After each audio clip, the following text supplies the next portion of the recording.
Welcome to Issues and Answers with your host Diane Kinderwater.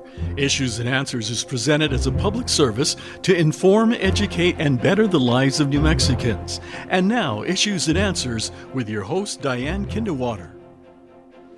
Welcome to the program. I'm Diane Kinderwater. We know Veterans Day is around the corner. It's November 11th. It's always celebrated on a Monday, even if it's not the 11th. This year, we're going to have a lot of activities going on, but leading up to that here at KCHF TV, we're going to dedicate time talking about our veterans who have served in many conflicts and wars across our country, across the world. Just one in our country, that was 9/11. We're going to be talking about what happened at that conflict, and again, how so many people signed up to become soldiers and part of our Defense Department at that point because of their love for our country and our Constitution. So we're going to kind of globally talk about the various wars: World War I, World War II, Vietnam, the Korean conflict, up to Iraq, Afghanistan, and more. I have our representative from the New Mexico Department of Veteran Services with us, and they're going to share about New Mexico and these conflicts and how many veterans we still have with us from these. And more importantly, what are we giving back to those men and women who helped serve our country and serve us? So please stay with us as we discuss veterans, the status of veterans, and the status of what we're doing to help them out here in the state of New Mexico. We'll be back right after this.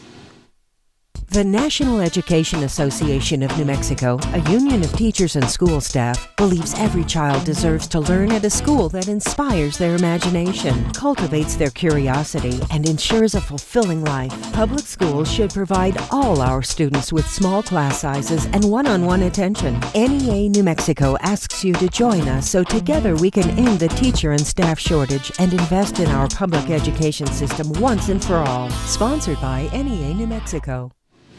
If you're not a veteran, you perhaps don't know that we have veteran service officers more than we had before who are here in our state helping our veterans who have come back to find out what we're able to provide for them. And we have with us today Robin Wilson. She is the Director of Field Services Operations for the New Mexico, am I getting it right, New Mexico Department of Veterans Affairs? Services. Veterans Services with us today. And we appreciate your service. Thank you. Robin, she was on a program with us before, is a veteran. Thank you so much for your service to our country. Thank you. And please tell me about the conflicts or wars where you served. So I served in Operation Iraqi Freedom and Operation Enduring Freedom, which was Iraq and Afghanistan from 2006. My last deployment was 2009. And of course now you're working for the state. We appreciate that. And many places along the way before you became the Director of Field Services Operations. Tell me a little bit about that department, that agency. Very passionate about our field services. We employ veteran service officers who are nationally accredited and certified through a governing body and through VA to be able to process our claims for our veterans in the most complete way. So they go through background checks, they go through additional credentialing and training, and they are the workhorse of veteran services. They are responsible, last year the number I saw was approximately $900 million in revenue through the claims that they file for the state. And so I'm very, very proud of each and every one of them. They are located throughout the state, small towns, smaller communities. They do an immense amount of outreach, and they are subject matter experts for anything, any question that a veteran may have. So when a veteran comes home from a conflict, a war, back home to New Mexico, what is the first thing they're supposed to do? Contact you? Contact you personally? Absolutely. I'll talk to anybody. So most of our communities, if we don't have a veteran service officer in their county, we do have one in a relatively short distance from a county.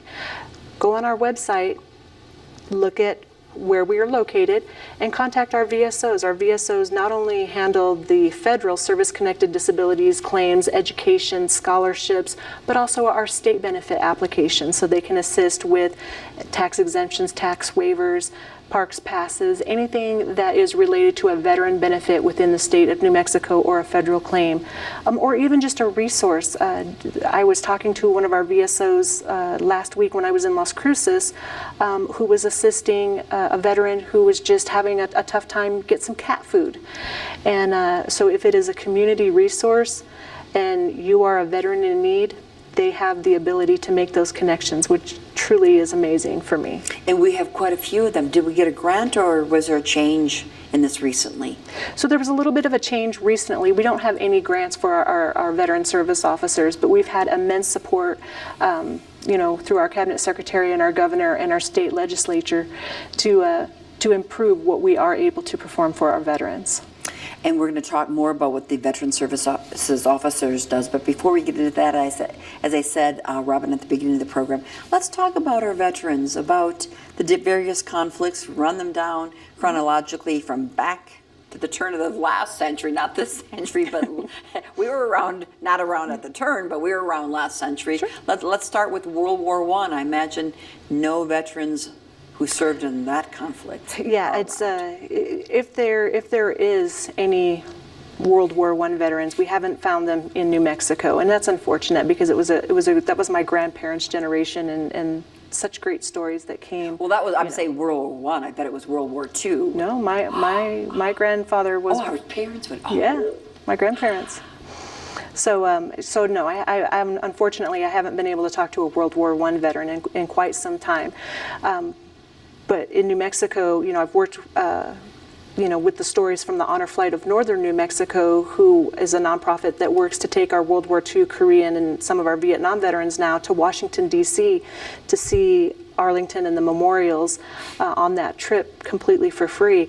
And the stories that I hear from them and the veterans that they're able to contact, just amazing. And I don't want to take up all of your time, but I do have the best story ever. Last year when I was working with the women veterans, we had our first annual Women Veterans Conference, and so I was calling lots of women veterans to say, let's talk about women issues.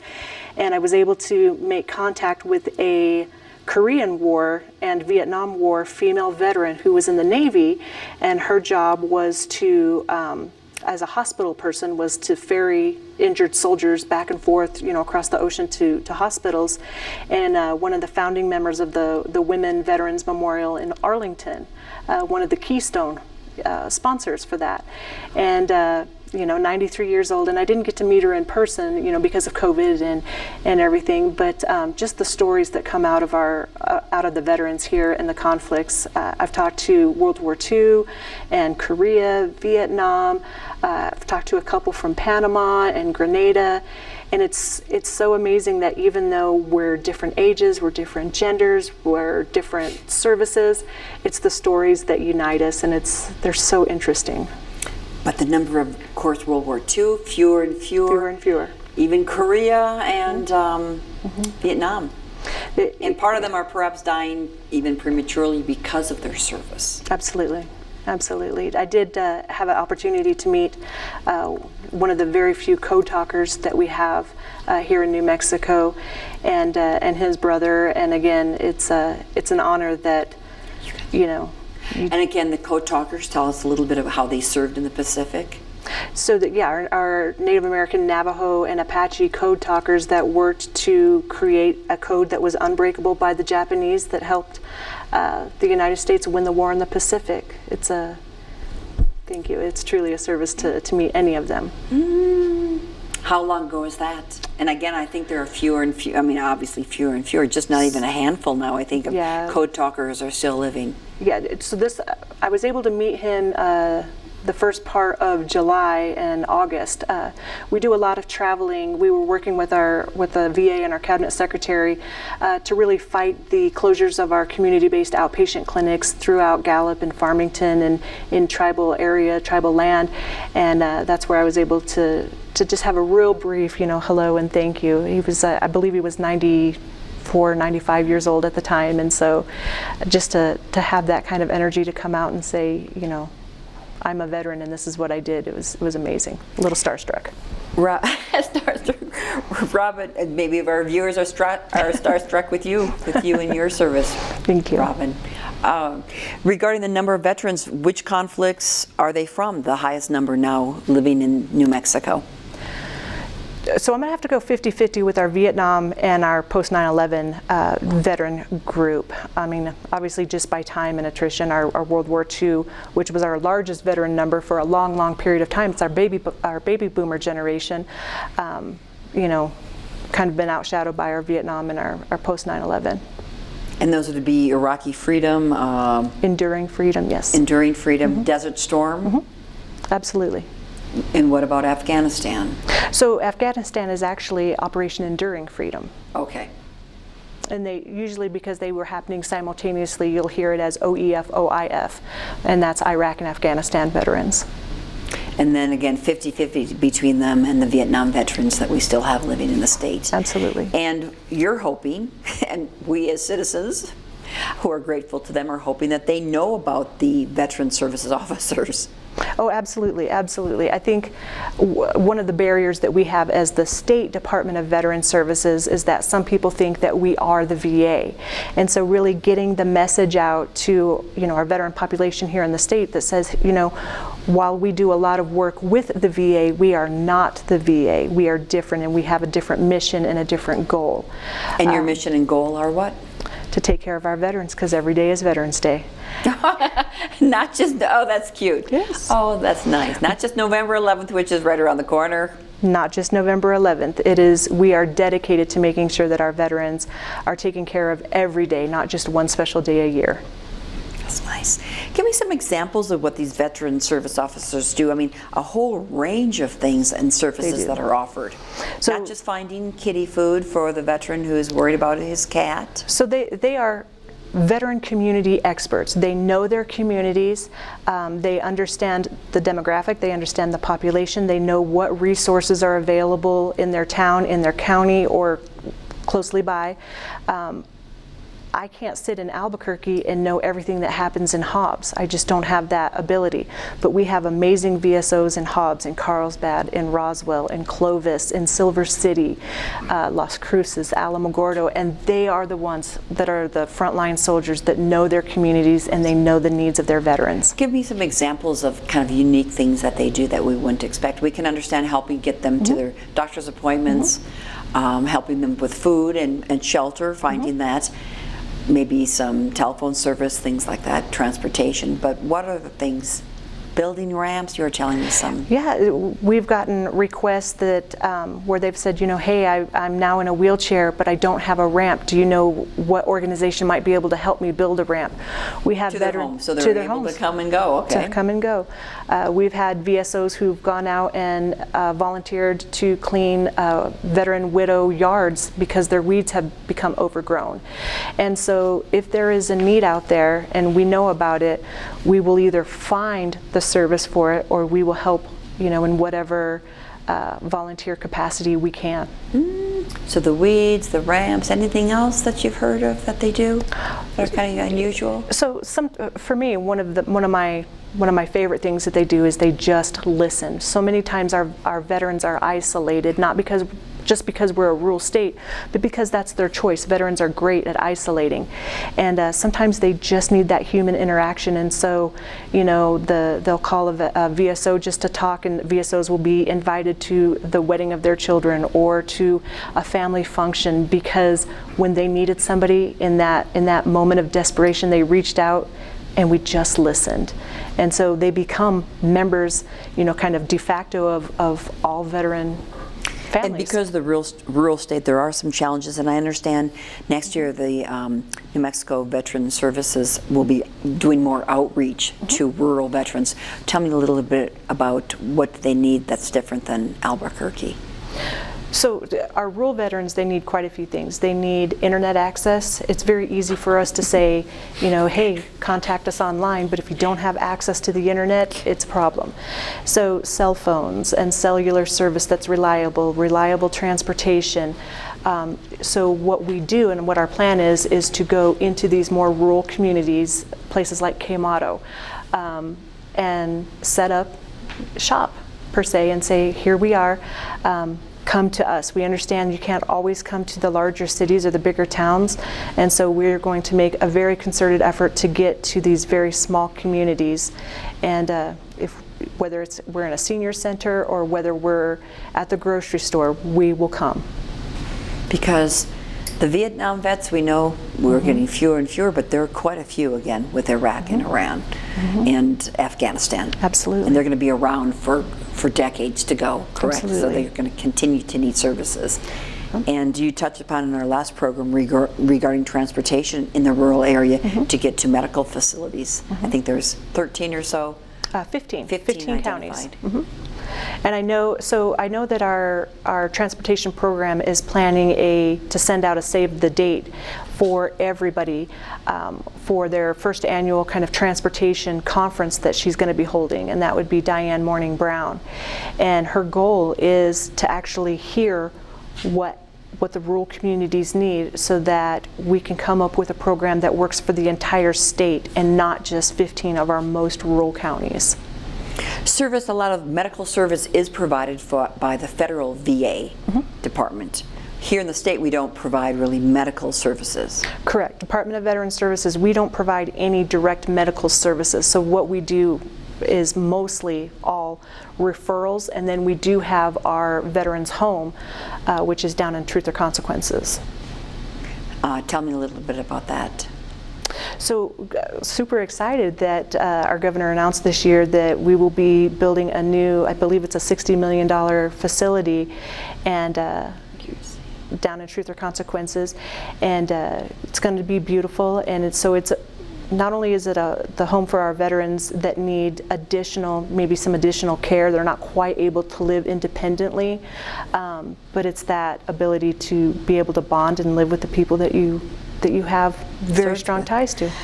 Do we have other veteran homes around? No, we only have one. We have one. And who qualifies? Is it like the so-called nursing home type of facility? So there's a portion that's that would be nursing home, skilled nursing facility, assisted living, Alzheimer type unit. So yeah. Do you know who qualifies for that? I actually don't, and I do Okay. apologize. That's actually a great question, and that's run through our Department of Health. Department of Health handles the Veterans Home. Okay, thank you for that. I understand something new and different will be our Carlsbad State Cemetery for veterans. We have 3 now. Correct. I know the one in Santa Fe.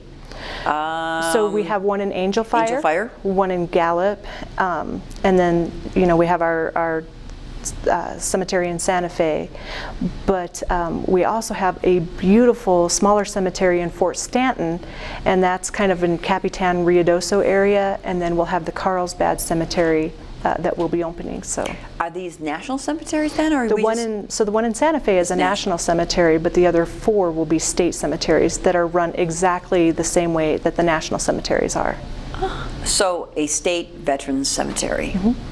Do you know if people choose Ruidoso is a great location, but Santa Fe is too, and then Angel Fire, so a veteran has a choice, either the national in Santa Fe or Gallup, Carlsbad? Correct. Angel Fire. Absolutely.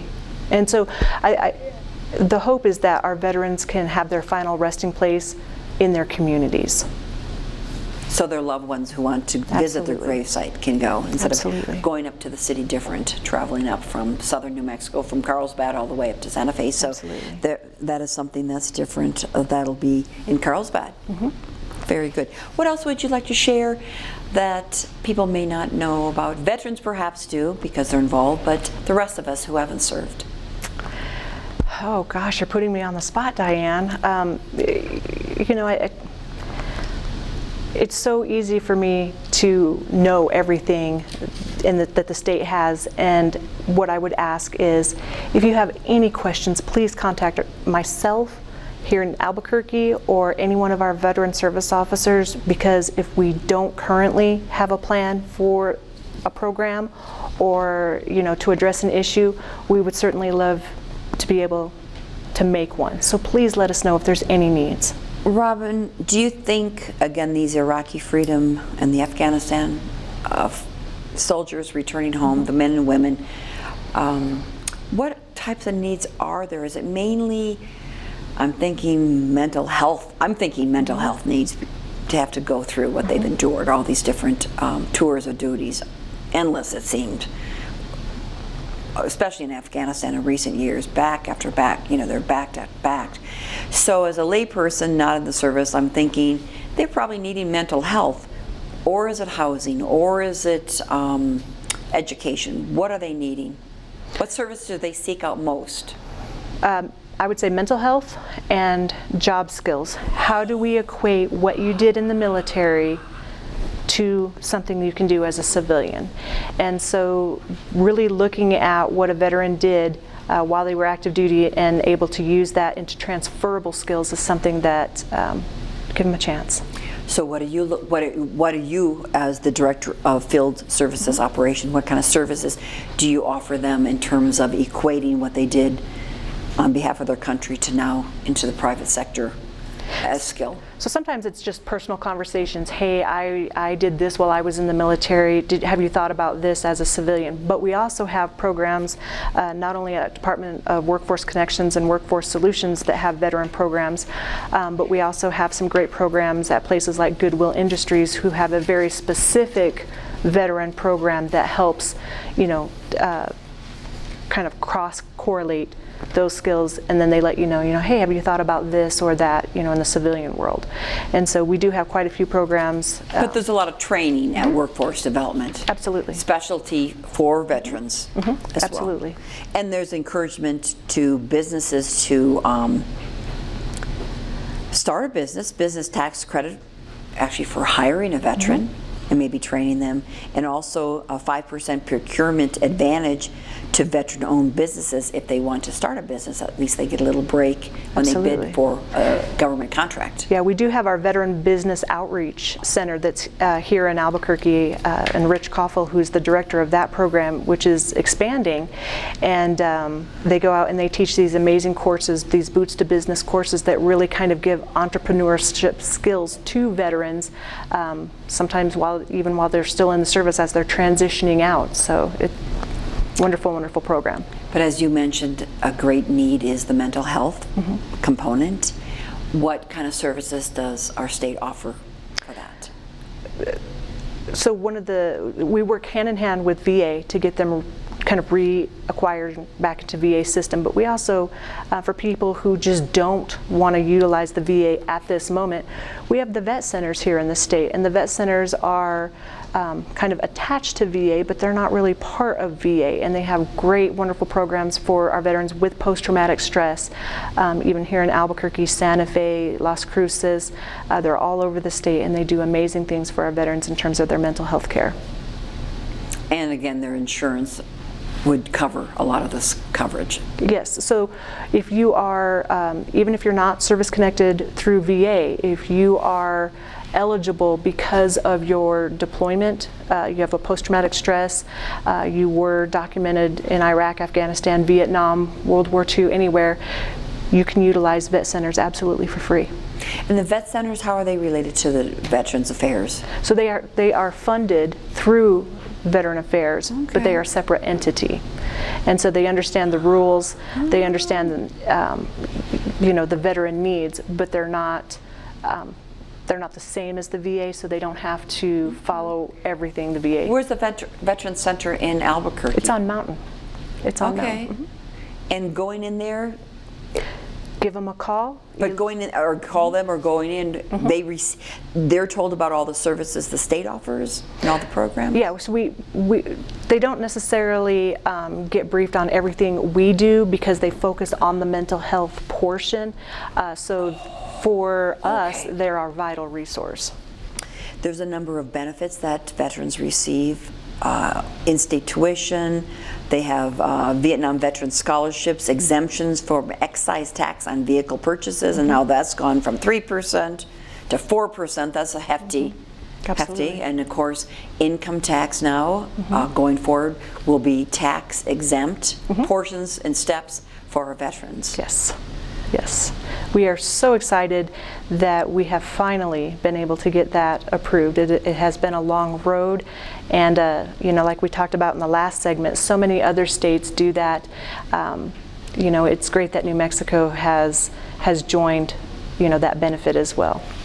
They're also given, I think for quite a few years now, veteran property tax exemptions, meaning they're exempt from paying property taxes? So it's a little bit different. So we have a tax exemption and a tax waiver. Any veteran with an honorable service who's a resident of the state of New Mexico can get the exemption. That'll give you $4,000 off of the assessed value of your property. If you are a veteran who is 100% permanent and total service connected, then it's a tax waiver and you have zero tax liability. The other one is $4,000 off the value. Correct. Assessed value, so you pay fewer taxes. Fewer taxes, property absolutely. taxes. One of the most popular would be what they're free, I think, hunting and fishing licenses and park passes. Are those kind of the... Absolutely. I mean, these other ones are more substantial, but I imagine the vets want their free park passes, as I would. Well, they do. We have so many hunters and fishermen, and we have great lakes, great streams, and just to get out of the city and take your family up camping and hunting and fishing, you know, our veterans are outdoorsy people, and so we support that as well. We talked about what's new and challenging in the future, reaching out to the rural. We talked about the Carlsbad State Veterans Cemetery, and I think there's a governor's challenge for suicide prevention. Yes. I actually am the co-chair currently of the Governor's Challenge to Prevent Suicide in SMVF, Service Member, Veteran, and Family. And that is a challenge that we picked up through SAMHSA and VA this past February. And so my co-chair is Tom Tozier, who's the military liaison for Mayor Tim Keller out of the city of Albuquerque. And what we are attempting to do is create programs and a plan to prevent suicide. New Mexico's veteran suicide rate is, I believe, third in the country. And going back to the days of 22 a day is never okay for any of us. And so we are so interested in figuring out, in New Mexico, with its diverse population, its ruralness, and the barriers that we have, how do we address suicide prevention for our veterans? And it's tough. Tough plate. They've served us. That was tough. Now working and providing them services. Absolutely. It's tough. Absolutely. But we, the taxpayers, are paying for that, and we're grateful for all that you are doing for our state. Thank you. For what Veterans Affairs Services are doing. So thank you. Thank you. Appreciate your time. Robin Wilson, thank you. And thanks, Ray Siva, for getting you here. Thanks, Ray. Thanks for watching the program. I'm Diane Kinderwater. Make it a great week with your family. We'll see you next time. Bye-bye. In the Army National Guard, family means everything. Our parents, they were really supportive that all 5 of us would join. I got my education because of the Guard. I got to travel a little bit and experience a whole different culture. It helped me get my job, it helped me pay for my house. Being part-time really helped because I could have some opportunities that were still in education. Serving part-time in the Army National Guard instills pride that you and your family will share. Visit NationalGuard.com to learn more about part-time service. Issues and Answers with your host Diane Kinderwater is presented as a public service to inform, educate, and better the lives of New Mexicans. To comment on today's program or to purchase a copy of any Issues and Answers program, visit sunbroadcasting.org or call us at 505-345-1991.